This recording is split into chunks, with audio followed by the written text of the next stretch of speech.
Olá, queridos! Sejam bem-vindos todos ao nosso programa Profecias Bíblicas, a Esperança das Nações.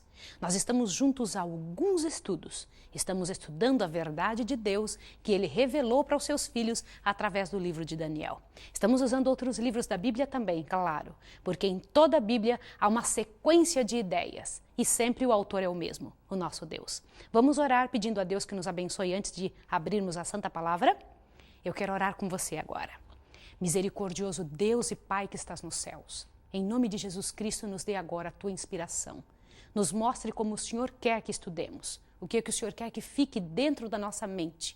Em nome do Senhor Jesus, que está no lugar santíssimo do santuário celestial, intercedendo por nós e fazendo o juízo. Em nome dele oramos e agradecemos. Amém. Queridos, vamos abrir a nossa Bíblia agora, novamente no livro de Daniel. No capítulo 7. Eu gostaria de mostrar algo interessante para você. O nosso estudo de hoje vai nos revelar por que é necessário fazer a purificação do santuário. Por que é necessário isso? O que é que Deus queria, o que Ele desejava, o que Ele tensionava em nos dar esta informação? Dê uma olhada aqui na sua Bíblia, em Daniel 8, 13 e 14. Por que precisa de purificação o santuário? Qual é a necessidade de que o santuário se purifique? Eu gostaria que você prestasse atenção em alguns detalhes. Primeiro, antes de você observar Daniel 8, 13 e 14, eu queria que você tivesse em mente que nós vamos estar falando do santuário não da terra, porque o santuário da terra em 1844 já não existia mais. O último santuário do povo judeu foi exterminado, foi destruído no ano 70 depois de Cristo por Tito, o imperador romano. Ok? Guarde isso na sua mente. Então vamos dar uma olhadinha em Daniel 8, 13 e 14. Dê uma olhadinha aqui para que você possa observar o que o Senhor Deus disse através da boca do anjo. Depois ouvi um santo que falava e disse outro santo àquele que falava: até quando durará a visão do sacrifício contínuo, da transgressão assoladora, para que seja entregue o santuário e o exército a fim de serem pisados? E ele me disse: até 2.300 tardes e manhãs e o santuário seria purificado. Nós estudamos no estudo anterior a respeito disso. Como fazemos essa contagem desses 2.300 anos? Porque em profecia, dias são anos. Nós sabemos disso. E eu preciso lhe perguntar: qual é a razão do chifre pequeno? Qual é o motivo que o chifre pequeno estava envergonhando o santuário? Volte à página em Daniel 8, verso 11 e 12. Dê uma olhadinha a razão pela qual o santuário precisa ser purificado. Sim, ele, o chifre pequeno, se engrandeceu até o príncipe do exército. Quem é o príncipe do exército? Dele tirou o sacrifício contínuo e o lugar do seu santuário lançou por terra, lançou a verdade por terra. O que significa isso? Eu quero que você veja isso por passos. Aqui existem algumas informações muito sérias. O príncipe do exército é Jesus. Quando diz assim, olha, ele se engrandeceu até o príncipe do exército, significa o fato do papado. Porque você sabe que o chifre pequeno é aquele que veio após Roma dos Césares. Quem veio após Roma dos Césares foi o governo papal, ou Roma papal, tá bem? Este chifre pequeno se engrandeceu até o príncipe do exército. É o fato do Papa se colocar no lugar de Deus. Isso é dito pela Igreja Católica, que quando o Papa está presente é como se fosse o próprio Deus na Terra. Isso é uma blasfêmia, isso é coisa muito séria. Aí você pode me dizer: Maísa, mas por que você está dizendo isso contra a Igreja Católica? Queridos, em todas as igrejas há muitas pessoas sinceras. Você pode ser uma delas, e eu louvo a Deus por isso. Mas o fato de dizer que existe alguém nessa terra no lugar de Deus é uma blasfêmia imensa, e todos nós, seres humanos da terra, temos que concordar com isso. E tomar uma atitude contrária a isso, porque isso fere o que Deus pediu. E a própria Bíblia diz isso. Continuemos. Dele tirou o sacrifício contínuo. Queridos, o sacrifício contínuo ou o holocausto contínuo acontecia no pátio do santuário e no lugar santo. Lembra-se que o sacerdote pegava o sangue do cordeiro que estava sendo morto em lugar do pecador, e além de sacrificá-lo ali no pátio, em cima do altar de sacrifícios, levava este sangue para dentro do lugar santo e colocava o sangue em representação de que a pessoa havia pedido perdão, como estivesse sendo escrito nas pontas do altar, daquele altar de incenso. e ainda colocava um pouco daquele sangue na cortina que separava o lugar santo do santíssimo. Lembra que nós estudamos isso? Esta parte do sacrifício, essa parte do holocausto contínuo que se fazia de manhã e à tarde, também o chifre pequeno lançou por terra. Também a Igreja Católica lançou por terra. Por quê? Porque criou no lugar do sacrifício contínuo algo chamado missa. Observe bem que coisa interessante. Preste atenção no que eu vou lhe dizer. Tirou o sacrifício de Jesus, sendo que Jesus Cristo faz esse trabalho de levar até Deus a nossa vida, através de seu sangue, dizendo: Senhor, eu estou trocando a morte deles por minha vida. Eles me pediram perdão. Só que quando você pede perdão para um homem, você vai no ato de confissão no confessionário pedir perdão, você está tirando o sacrifício de Jesus de frente de você, ou daquilo que deveria ser feito, e colocando esta atitude, esse privilégio em cima de um homem comum como você e eu. Você entende como é uma coisa muito séria? Lançou por terra o sacrifício contínuo. E o que a missa faz? A Bíblia diz em Hebreus 9, 26, eu faço questão de ler com você, que Jesus morreu uma vez só. A missa diz que Jesus morre todas as vezes que ela acontece. Você não acha isso uma coisa muito séria? Abra sua Bíblia, lá em Hebreus. Dê uma olhadinha em Hebreus 9. É muito importante que você tome vulto na sua mente a respeito dessas verdades, porque estas verdades esclarecem para a nossa cabeça o que é que nós realmente devemos pensar. Hebreus 9, verso 26. Olha só. Doutra forma, necessário lhe fora padecer muitas vezes desde a fundação do mundo. Mas agora, na consumação dos séculos, uma vez por todas se manifestou para aniquilar o pecado pelo sacrifício de si mesmo. E como aos homens está ordenado morrer uma vez só, vindo depois disso o juízo, assim também Cristo ofereceu-se uma só vez para levar os pecados de muitos, e aparecerá a segunda vez sem pecado aos que esperam para a salvação. Quantas vezes Jesus Cristo morreu? Uma só. Foi suficiente o sacrifício de Jesus na cruz. Só que a missa, ela consuma o sacrifício de Jesus todos os dias, pelo menos é dito isso. Cada missa, Jesus morre uma vez. Isso não é muito sério? Não é assim que o Senhor Deus ensinou. Isso é lançar o sacrifício de Jesus por terra. Volte agora novamente, por favor, ali para Daniel 8, nós estamos lendo. E o lugar do seu santuário lançou por terra. Queridos, quando nós, como cristãos, como aqueles que servimos ao Senhor, não envolvemos e indicamos as pessoas dessa terra para que elas olhem, para que elas vejam, para que elas sejam encaminhadas ao lugar do santuário celestial aonde Jesus está, nós estamos dando a elas uma religião falsa. Porque a verdadeira religião indica o filho, o pecador, aquele que necessita, para o único lugar onde ele tem perdão, o único lugar onde tem solução à vida de pecado dele. E o único lugar que tem solução para a vida do pecador é onde Jesus se encontra, que é o autor de nossa salvação. É ali que ele está intercedendo por nós e é para lá que devemos encaminhar as nossas orações. Hoje, quando você for orar, você deve orar em nome de Jesus, que está no lugar santíssimo do santuário celestial. Isso é algo muito sério, porque Jesus está ali por mim e por você. Isso é uma realidade muito séria. E foi isso que o chifre pequeno fez, lançou essa verdade por terra.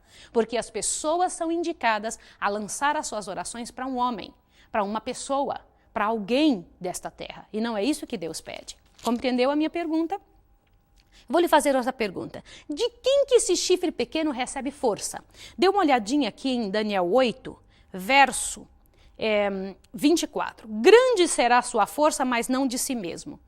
De quem que o chifre pequeno recebe força? O que você vai ler agora na Bíblia é extremamente sério.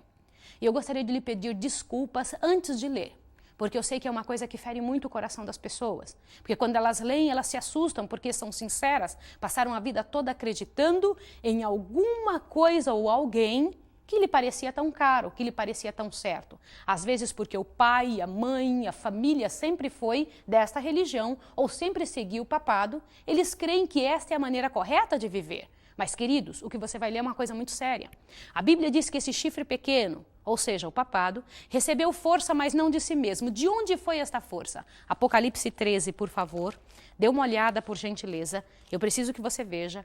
Apocalipse 13, e dê uma olhadinha, coisa muito séria. Verso 4.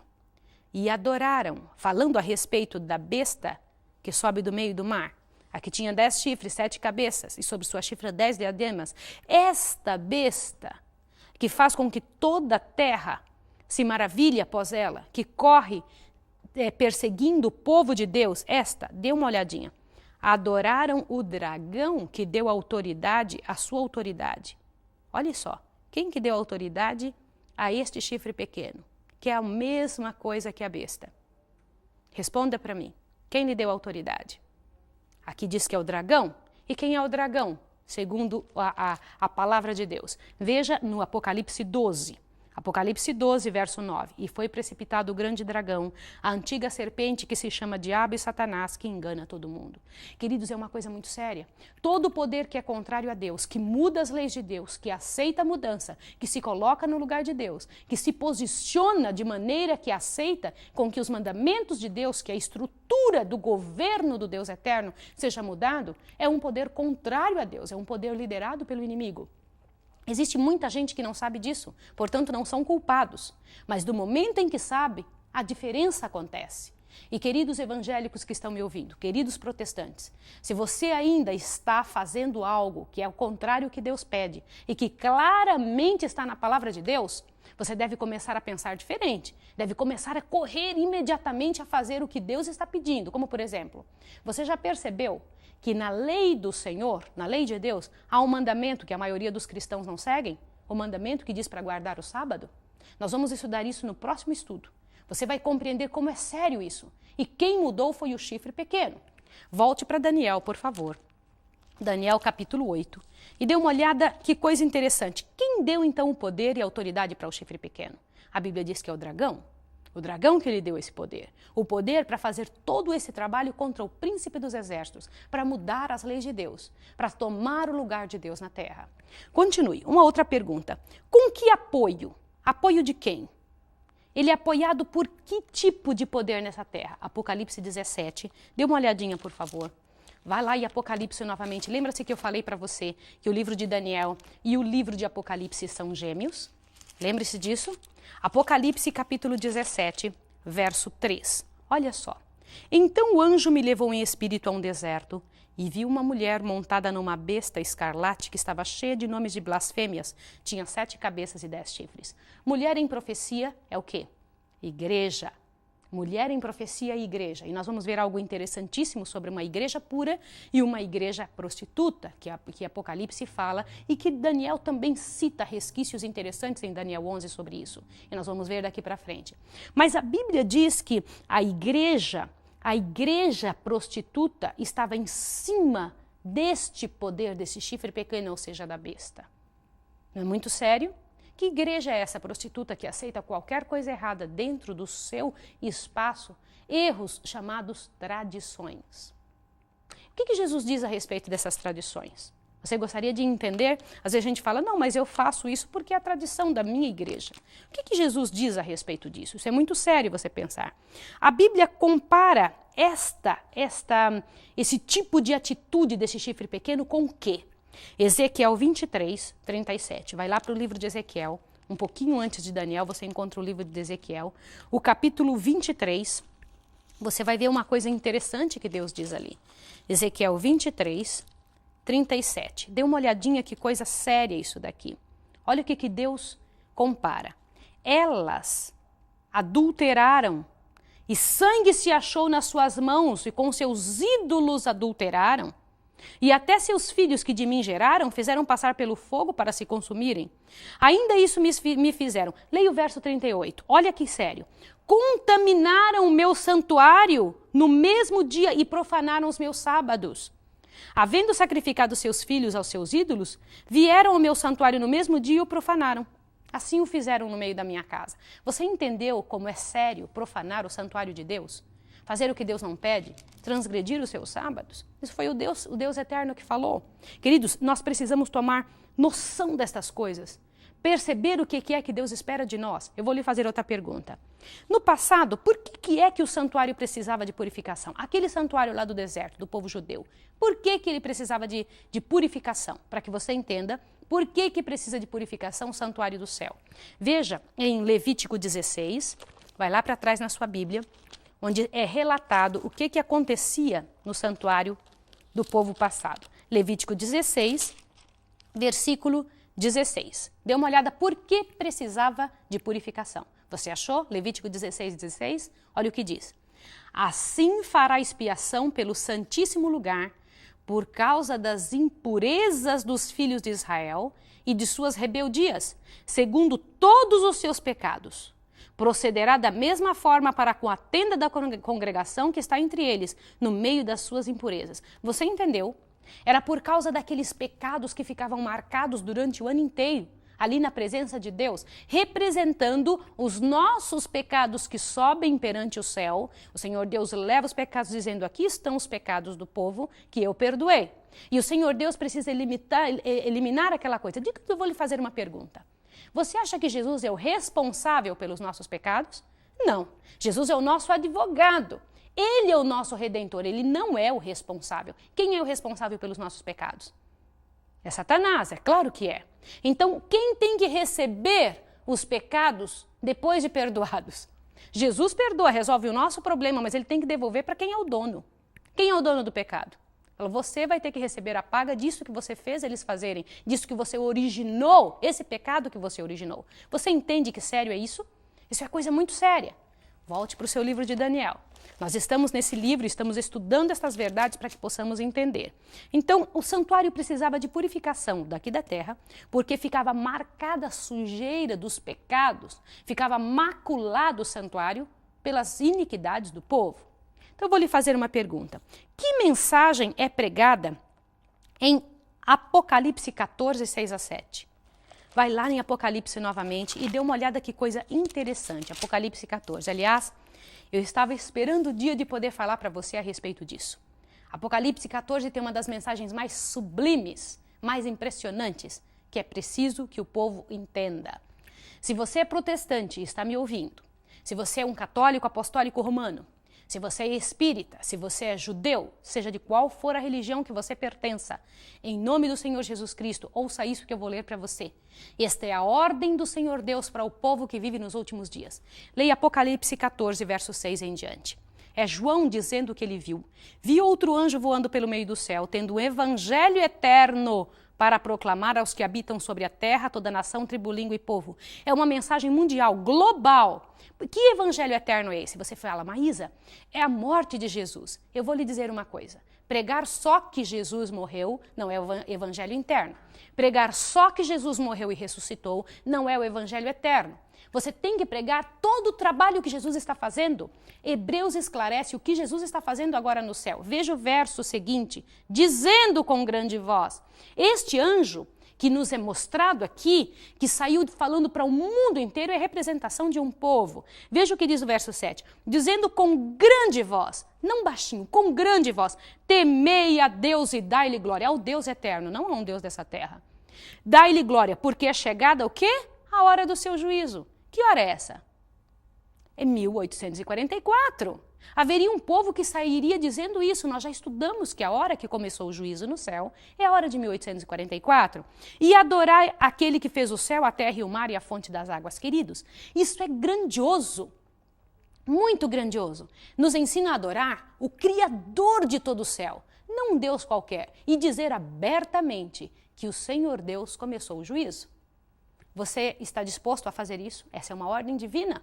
Você tem que estar no meio desse povo. Você tem que estar no meio do povo que vai dizer isso. E descrito aqui em Apocalipse, é um anjo especial, um mensageiro especial. A palavra mensageiro, a palavra anjo quer dizer mensageiro. Um povo mensageiro que sairia falando isso. E para você descobrir essa questão aqui e adorar aquele que fez o céu, a terra e o mar e a fonte das águas, você tem que ir lá para Gênesis. E indo em Gênesis você descobre uma coisa interessantíssima que está no início do livro de Gênesis. E eu vou ler isso com você assim que estudarmos qual foi a lei principal que o inimigo destruiu da lei de Deus. Você precisa saber disso. Volte para o seu livro em Daniel. É muito importante que você esteja com sua mente centrada nestas verdades, porque o Senhor Jesus disse que nos últimos dias nós teríamos que entender estas verdades do livro de Daniel. Queridos, agora dê uma olhadinha, por favor. O que a nossa Bíblia diz é, quem é o juiz deste momento de julgamento? Aí na sua Bíblia em Daniel 7, lembra que apareceu um julgamento? Lembra disso? Nós lemos juntos. Volte a sua Bíblia um pouquinho em Daniel 7, quando Daniel estava vendo os 4 animais simbólicos, leão com asas, o urso com 3 costelas, nós já estudamos. O leopardo com 4 asas e aquele animal terrível, espantoso e de 10 chifres. Lembra? Um animal com 10 chifres? E saiu um chifre pequeno no meio da cabeça do animal terrível, espantoso, que derrubou 3 dos chifres. E quando ele estava olhando, foi chamada a atenção dele para algo que estava acontecendo no céu. Ele viu o ancião de dias, o pai se assentando, o filho de Deus se achegando até ele e de repente algo grandioso aconteceu. Assentou-se o tribunal e abriram-se os livros. Quem é o juiz deste julgamento que Daniel viu em Daniel 7, de 9 a 11? Aonde? De 9 a 10. Quem é este juiz? Dê uma olhada interessante que você precisa saber disso. Daniel 7, 22. Dê uma olhadinha. Lê comigo. Daniel 7, 22. Até que veio o ancião de dias, e foi dado o juízo aos santos do Altíssimo, e chegou o tempo em que os santos possuíram o reino. O juiz é o nosso Deus. Não é fantástico isso? Ele vai dizer, através das coisas escritas, aliás, Deus não precisa de nada escrito, ele já sabe quem está perdido, quem está salvo. O Senhor Deus sabe exatamente quem está corretamente vivendo nessa terra. E nesse julgamento, começa com quem? Quais são os primeiros nomes que se veem ali?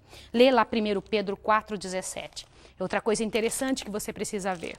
Você vai ter esses estudos e outros, se você quiser, para sempre com você. Nos chame, nos telefone, para que você possa ter essas informações com você para sempre. 1 Pedro 4,17. Pois já é tempo que comece o julgamento pela casa de Deus. E se começa primeiro por nós, qual será o fim daqueles que são desobedientes ao Evangelho de Deus? Queridos, o julgamento no céu começa pela casa de Deus, por aqueles que são reconhecidos como filhos de Deus na terra. Você entende isso? E a Bíblia diz, o que será daqueles que não são considerados filhos de Deus?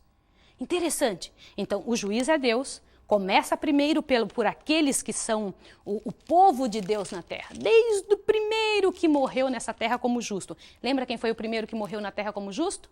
Abel. Começou por Abel. Em 1844, o primeiro nome que Deus levantou foi o nome de Abel, para julgar. Outra pergunta. Agora, quem é o advogado? Se o pai é o juiz, quem é o advogado? Abra sua Bíblia lá em 1 João 2, 21. Vai lá. 1 João, lá pertinho de Apocalipse. Você precisa tomar consciência dessa grandiosidade que você vai ler e encher o seu coração. Vai lá, 1 João 2. Ai, achou? Eu vou ler com você. Meus filhinhos, estas coisas vos escrevo para que não pequeis. Se, porém, alguém pecar, temos um advogado para com o Pai, Jesus Cristo justo. Quem é o advogado? É Jesus, bendito seja o nome do Senhor Deus, que nos deu Jesus Cristo como penhor pelos nossos pecados, como salvador de nossa vida, nosso advogado no céu, nosso representante, o representante correto. E incrível que a gente pode pensar que Jesus tem o mesmo sangue que você e eu. Jesus Cristo tem a mesma carne que você e eu. Ele é o nosso representante humano no céu. Glória a Deus. Por que o santuário precisa ser purificado, queridos? Porque no céu aparecem as coisas que não estão corretas perante nós. Abra sua Bíblia em Hebreus. É o último texto que nós vamos ler agora. Você precisa entender esta verdade, encher o seu coração e entender por que é que nós, adventistas do sétimo dia, chegamos a essa conclusão, essa compreensão que o santuário de Deus no céu precisa ser purificado. Isso é algo bíblico. Veja o que diz aqui, Hebreus 8. Olhe bem, achou? O ponto principal do que estamos dizendo é que temos um sumo sacerdote tal, que se assentou à destra da majestade nos céus, como ministro do santuário e do verdadeiro tabernáculo que o Senhor fundou e não o homem. Então Jesus entrou ali. Leia todo o capítulo 8, o capítulo 9 e você vai ver algo interessante. No capítulo 9 você encontra, capítulo 9, verso 11. Mas Cristo, tendo vindo como sumo sacerdote dos bens já realizados, por meio de um maior e mais perfeito tabernáculo, não feito por mãos, isto é, não desta criação, está falando abertamente do santuário celestial, e não por meio de sangue de bodes e de bezerros, mas de seu próprio sangue, entrou nos santos dos santos uma vez por todas, havendo obtido uma redenção. Olha que interessante aqui. Agora, veja o verso 23 em diante. Era necessário, portanto, que a figura das coisas que estão no céu se purificassem com tais sacrifícios, mas as próprias coisas celestiais com sacrifícios superiores a estes. Queridos, por que aqui diz que as coisas celestiais precisam ser purificadas? Você viu de onde estamos tirando essas informações? A Bíblia inteira, ela não se contradiz. Veja o próximo verso de Hebreus 9, verso 24. Pois Cristo não entrou em santuário feito por mãos, figura do verdadeiro, porém no mesmo céu, para comparecer agora por nós perante Deus. Olha que bonito. Jesus está lá no céu, fazendo expiação por mim e por você. Olhando nome por nome, cada nome que é levado, trazido à pauta, Jesus Cristo se coloca ali porque são nomes dos santos, dos filhos de Deus. A Bíblia diz que começaria pelos que são chamados filhos dele. Depois nós vamos entender quando vai ser o julgamento dos ímpios, tá bem? No próximo estudo você vai entender quando Deus vai julgar os ímpios. Nós estamos juntos nessa batalha, você não está sozinho. Nós fazemos parte de um povo e eu quero que você faça parte desse povo também. Estamos juntos, vamos orar juntos, vamos pedir a Deus que te abençoe. Eu quero orar com você agora. Misericordioso Deus e Pai, louvado, bendito seja o teu nome, pela graça e pelo poder do Senhor Jesus Cristo, aquele que tu levantastes, Pai de amor, nesta terra, para que fosse o penhor de nossa salvação. Obrigado por ter entregado o seu Filho. Obrigado e aceitamos o sacrifício de Jesus. E queremos te pedir que o nosso nome ali, Senhor, seja passado pelo nome de Jesus. Em nome de Jesus Cristo, que ao ouvir o nosso nome, o Senhor possa ouvir o nome de Jesus vindo na frente. Em nome dele rogamos e agradecemos e enviamos pela fé nossa oração para o lugar onde Jesus está por nós, no lugar santíssimo do santuário celestial. A oramos e agradecemos. Amém. Que Deus abençoe você e até o próximo estudo.